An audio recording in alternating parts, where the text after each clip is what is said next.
Hello বন্ধুরা, সুপ্রভাত। মনের খোলা হাওয়া চ্যানেলের পক্ষ থেকে সবাইকে। মনের খোলা হাওয়া চ্যানেল আজ তোমাদেরকে নতুন এক চিড়িয়াখানার সন্ধান দেবে।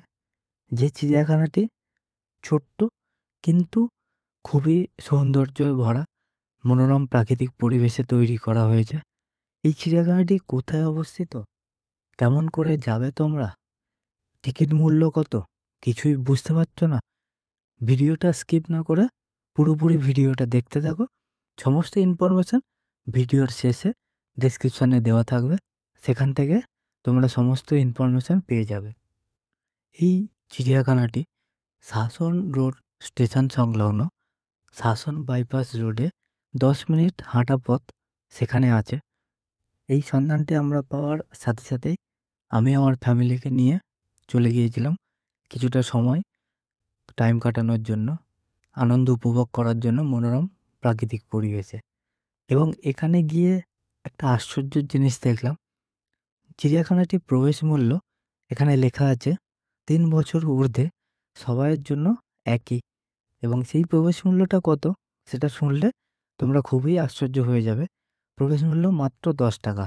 যে 10 টাকায় তুমি দুপুর 2টো থেকে সন্ধ্যে 7:30 পর্যন্ত টাইম কাটাতে পারো। এটি খুবই আশ্চর্যের ব্যাপার।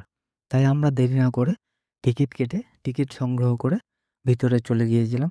ভিতরে গিয়ে দেখলাম বিভিন্ন প্রজাতির পাখি, বিভিন্ন বিরল প্রজাতির মাছ, কচ্ছপ, হাঁস সব কিছুকে সংরক্ষণ করে রেখেছে। এছাড়াও সবচেয়ে ভালো জিনিস দেখলাম সেটা হচ্ছে আমাদের যে জাতীয় পাখি ময়ূর, সেই ময়ূরকে সংরক্ষণ করে রেখেছে। এবং এই ময়ূরের যে গায়ের রং, তার গলার কণ্ঠ এত সুন্দর মধুর, তোমরা চিড়িয়াখানাতে না গেলে বিশ্বাস করতে পারবে না। তাই বন্ধুরা, ভিডিওটা স্কিপ না করে পুরোপুরি দেখতে থাকো এবং আমাদেরকে জানিও এখানে যে সমস্ত বিরল প্রজাতির মাছ তাদেরকে তোমরা কী নামে চেনো। এখানে একটা বিরল প্রজাতির মুরগিকে দেখানো হয়েছে। সেই মুরগিটা তোমরা কে কী নামে চেনো সেটা আমাদের ডেসক্রিপশানে অবশ্যই জানাবে কমেন্ট করে, কমেন্ট বক্সে। চিড়িয়াখানার মধ্যে আরও তোমরা দেখতে পাবে অন্যদিকে কিছু কুকুর, তাদেরকে সংরক্ষণ করে রেখেছে বিভিন্ন প্রজাতির। ডোবারম্যান থেকে শুরু করে, ল্যাব্রাডর থেকে শুরু করে বিগেলও আছে, তোমরা দেখতে পারবে। খুব কিউট সুন্দর মুখটা। তোমরা গিয়েও ভালো আনন্দ উপভোগ করতে পারবে। এবং এছাড়াও তার পাশেই আছে একটা ঘোড়াকে সংরক্ষণ করে রেখেছে এবং খুবই তার গায়ের রং এবং ভালো মসৃণ, ঘোড়াটি দেখতেও খুবই সুন্দর। এছাড়াও আরও প্রাকৃতিক সৌন্দর্যই ভরা প্রচুর গাছ আছে, ফলের গাছ থেকে শুরু করে ফুলের গাছ এবং বসার জায়গা, বিশ্রাম করার জায়গা সমস্ত কিছু আছে।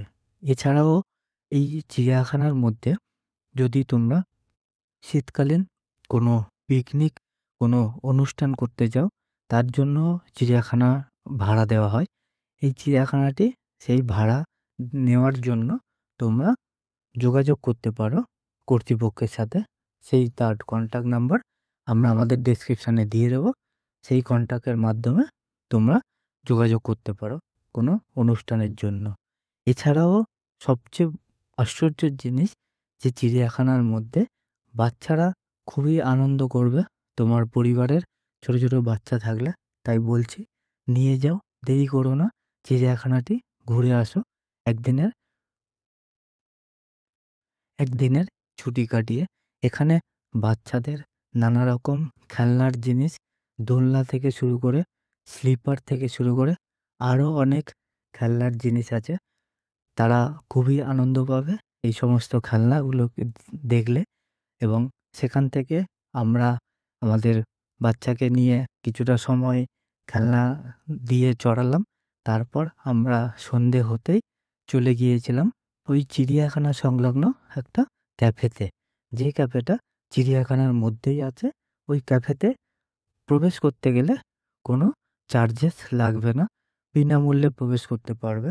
তাই আমরা ক্যাফেতে গিয়ে কিছুটা আমরা স্ন্যাক্স, টি, কফি অর্ডার করেছিলাম এবং আমরা বসে সেখানে কিছুটা চিকেন পকোড়া স্ন্যাক্সে নিলাম এবং তার সাথে আমরা কফি নিলাম এবং লেমন টি নিয়েছিলাম এবং পকোড়াটা সত্যি খুবই ভালো হয়েছিল, খুবই টেস্টি তৈরি করেছিল রেস্টুরেন্টটা এবং কফিটাও দারুণ ছিল এবং খুবই কম দামের মধ্যে এবং টিটাও ভালো ছিল। লেমন টি যেটা নিয়েছিলাম আমরা সেটাও খুবই ভালো ছিল এবং আমরা ওখান থেকে স্ন্যাক্স খাওয়ার পরে বেরিয়ে এসেছিলাম এবং তোমাদেরকে এবং ভিডিও শেষে বন্ধুরা অতি অবশ্যই দেওয়া থাকবে, তোমরা কেউ মিস করবে না। লিটিল পুষ্পা আছে আমাদের এই ভিডিওতে, লিটিল পুষ্পার ডায়লগ যদি তোমরা শুনতে চাও ভিডিওটা স্কিপ না করে দেখো, লিটিল পুষ্পার ডায়লগ। তারপর আমরা খুবই আনন্দ করলাম, মজা করলাম, সারাদিন ভালোই ঘুরলাম এবং আমরা স্ন্যাক্স খাওয়ার পর টি কফি খাওয়ার